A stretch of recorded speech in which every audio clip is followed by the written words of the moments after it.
and friends, Andrew back again, and welcome to another video. And I am finally back with another Back to the 80s series review. I am planning to do these fairly regularly from now on, and we're going to go with a horror themed movie today.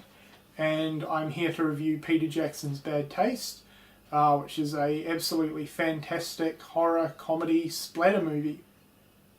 His very first feature movie, actually.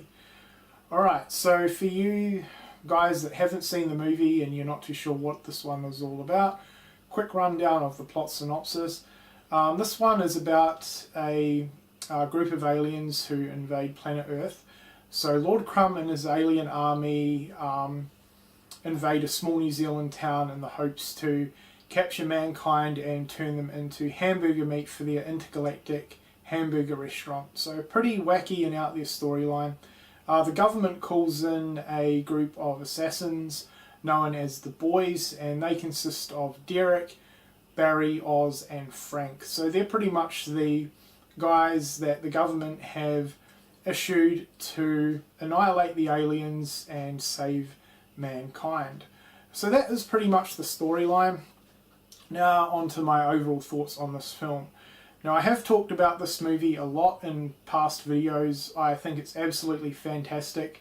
Peter Jackson directed this one. It was his first feature film, and out of his entire film library that he's directed and been involved with, this is my favourite. I definitely think this is his best movie. Yes, I think it's better than Lord of the Rings and The Hobbit, which I think are majorly overhyped, but anyway, not going to get into that. But yeah, Bad Taste, I think for his first feature movie and the restrictions and limited budget he was on, he did an absolutely fantastic job. This one had a pretty hard production life. It took about 4 years to make. He only shot it on weekends because he was working full time. His friends and family were the cast and crew. He did all the special effects himself. He even made the alien masks, which that's what the mask looks like on the cover, which is awesome.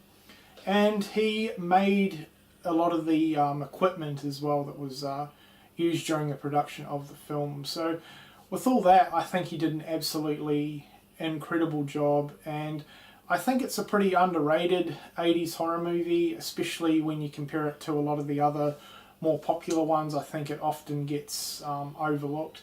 But yeah, definitely a cult classic and one of my favourites for sure. So like most of the Peter Jackson movies, he stars in this one, but unlike his other movies, he's actually the main character, Derek, who is pretty much the hero within the movie. Derek is an awesome character. He's pretty much someone that you would not expect to be a hero. He's kind of clumsy and all over the place, and you don't really take him too seriously, but yeah, he definitely pulls through at the end of the day. He has some absolutely awesome one-liners. That's what I love about this movie. One of my favourite things about this movie is the lines and the dialogue. They're just absolutely hilarious and pretty awesome. Now, Peter Jackson, other than playing Derek, he also played a smaller role of one of the aliens called Robert, who's pretty much just as clumsy as Derek is actually. And a lot of the cast in this play different characters. The rest of the boys, the other three, Barry, Oz and Frank, are all fantastic. They all pretty much have different personalities, but I think the four work really, really well and mesh pretty well together. Lord Crumb, who is the main alien, he's the leader, he was fantastic. Really, really great character there, and the rest of the aliens do a pretty good job as well. They're kind of like the extra characters, I guess. So really, really solid cast in this one. Really enjoyed all the characters, and as I said, awesome one-liners and dialogue throughout. For such a limited budget, I think the gore effects are fantastic. It's pretty gory, splatter movie, so that's what you'd expect, and yeah, there's some absolutely fantastic effects. There's some nice action set pieces throughout as well, some nice explosions, and then towards the end of the movie, some of the set pieces ramp up. I'm not really going to spoil anything, But yeah, for the budget, I thought the effects were extremely well done. Great music and soundtrack throughout, especially the Bad Taste theme song, which I think is absolutely awesome. So yeah, that's pretty much all I really have to say on this film. I think it's absolutely fantastic, definitely a cult classic, and if you've never seen this before, I highly recommend it. I think it's a really good movie to inspire future low-budget filmmakers, because it really shows you that you can really pull off something really good on a pretty limited budget. So and the documentary on this disc as well, Good Taste Made Bad Taste, is fantastic. It's pretty in-depth, and it goes nicely behind the scenes of how Peter Jackson did a lot of his effects and built a lot of the equipment. So definitely you should get some ideas for that. But I just think it's a pretty inspirational movie for future filmmakers, low-budget filmmakers. And it's just an awesome movie all around. Definitely one of my favourites. So highly recommend Bad Taste. If you've never seen it, please check it out. So for an overall score, I'm going to give Bad Taste a 5 out of 5. It is one of my all-time favourites. It's in my top 5 horror movies of all time, and I really can't see it shifting from that position. So yeah, definitely one to check out if you haven't. Now before I go, I'm going to quickly talk about a couple of the editions that I own for the movie, so we'll take a quick look at those now. Alright, so these are the 2 editions I own. So first of all, we'll take a quick look at the Australian DVD, which is an absolutely fantastic release. It is the collector's edition, and I would highly recommend this release if you live in Australia. Now, it is out of print, so you may have trouble tracking down a copy, but try eBay or something. This one has a lot of special features, which is absolutely awesome.